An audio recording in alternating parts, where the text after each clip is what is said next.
When I entered my first ultra race this year, other than the price of the event itself, I had no idea how much it would cost to compete, and therefore found it difficult to make a budget. There was very little information available online to set out how much might need to budget to take part in the event. So I thought I'd share with you some of the costs I incurred competing in the Pan Celtic Race 2023.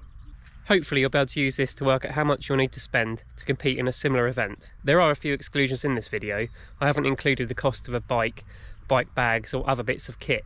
I've assumed you probably have these, as I don't imagine the first thing someone does when they buy a bike is enter an ultra distance cycling event. However, if you are crazy and that brave, then maybe add that to the total budget you'll need. So I've only included things I bought specifically for this event, and at the end of the video I'll share with you some ideas of how I might have been able to reduce my costs based on the experiences I had competing in the race. The one cost I did know about was the entry price, and that was £445, and for that you got a truly epic route around Brittany, across England and up to the top of Wales. Clearly a lot goes into making the route, and it's fully risk assessed and ridden by the organisers. There are a couple of manned checkpoints where you can get refreshments and even sleep, and the ferry back from France to Portsmouth was also included in the entry fee. There are a couple other little bits like a goodie bag that came with a really nice custom Albion cycling cap with your number on, and if you divide the entry cost by the distance of the event, it works out about 30p a mile. Travelling to and from an event is something we all have to prepare to do, and obviously that has its own costs. I live in the south of England and the event started in St Malo, so for me it was a fairly straightforward trip from Poole Ferry Port with direct ferry to St Malo, and that cost just £45. Obviously there are other people that had to travel a lot further, including from other countries, which made it slightly more complicated with flights, trains, ferries and who knows what else. The event finished in North Wales, which is a fair distance from the south coast but not too far in the grand scheme of things, and I got lucky in that I got to share a lift with someone, and I contributed about £60 towards the cost of petrol. So my total amount spent on travel to and from the event was £105. Ultra cycling isn't risk-free, which is why most events require you to have some sort of insurance cover. The Pan Celtic was slightly more difficult in that it defines itself as a race. It started in a different country and it required third-party liability. I know a lot of people spent quite a bit of time shopping around trying to find a product which met the requirements of the event, and I eventually went with a company called Snowcard. To make sure I was fully covered, I actually sent them the website for the event and asked them explicitly, what insurance cover do I need to cover racing, travel insurance while I'm abroad, and that third-party liability element. Obviously insurance is going to be different for everyone depending on your age and the level of cover you want, but Snowcard cost me £115 for the duration of the event, which was quite expensive, but the peace of mind knowing I was backed up if something did go wrong during the event was definitely worth it. I said I was going to exclude any equipment I already owned from the cost of doing the event. One thing I did buy was a one-season sleeping bag. I already had a 3-season sleeping bag, but the weather forecast before the event was looking pretty good and pretty warm, and I was a bit worried it was going to be too hot. This, however, was pretty expensive. It cost me 240 quid. But I figured if it saved me a few nights of accommodation and I get to use it in the future, it should pay for itself eventually.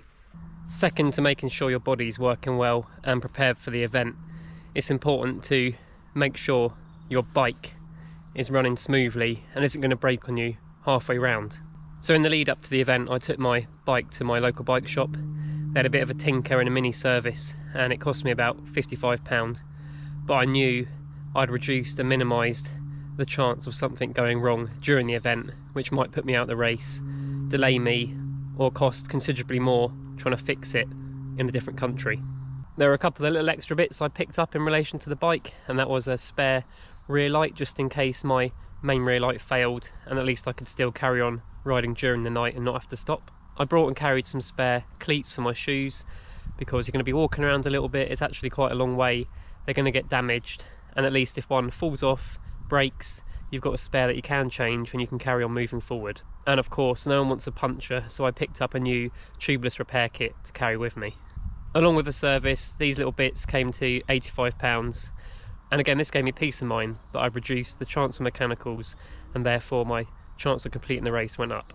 Taking the right clothing is obviously a very important part about being able to complete an ultra event in comfort but also safety, and it's very event specific. Maybe it be rainy, hot, cold, or even perhaps Arctic ice and snow conditions. Because I've cycled for a long time, I more or less have all the kit I need for any eventuality. As we got closer to the event, the weather was beginning to warm up quite a bit, so I chose to buy a new lightweight base layer to keep me cool, because I figured the north of France would probably be quite hot in July. I also picked up some lightweight gym shorts for travelling to the event in, and to sleep in, and to wear before the event started, because spending more time than you need to in lycra shorts isn't the most comfortable option.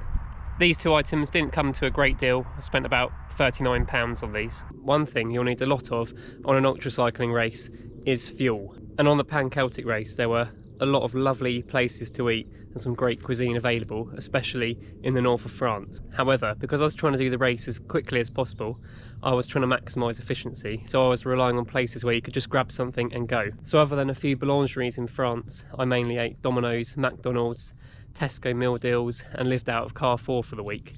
My total spend on fueling myself to get round the race was £274, which worked out at about £40 per day. Other than the entry fee, my next biggest cost was accommodation, and there's one issue with accommodation which I'll explain in a minute. Before the event started, I had a couple of nights in St Malo, and I chose to stay in an Airbnb for 2 nights, which was a little bit more expensive than a hotel, but I like to be away from people. Don't really like pre-race chat. It sort of gets me more nervous, and you kind of start thinking about things that might go wrong rather than looking forward to the event starting. The cost of the 2 nights at my Airbnb was £187, but I had my own living space, kitchen, bedroom, somewhere I could keep the bike safe, and lots of space to set it up for the race. As I said, I planned to do most of the race sleeping outside in my bivvy setup, but the weather wasn't quite as good as I expected. I ended up spending 2 nights in hotels to keep out of the rain and dry off. Now, the problem with accommodation during the event is part of the rules you're not allowed to pre-book it until the day you're going to stay there. That means you're not getting those cheap rates, you're paying full price for those rooms. So even a grotty little hotel will set you back about €100 a night. So for the 2 nights I stayed in accommodation, I paid £200 or £100 a night. And finally, there was the cost of a hotel at the end of the race. Again, I didn't know when I was going to be there, so I couldn't pre-book.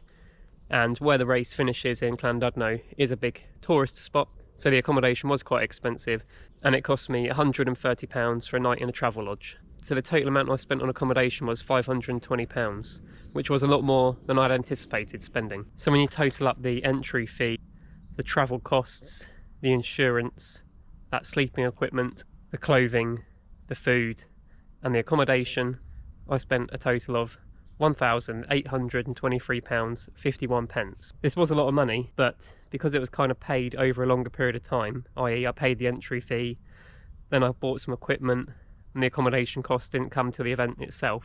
It wasn't as if it was one big hit right at the very start. And again, because I didn't actually know how much it was going to cost, I was kind of blind to this until the event was finished.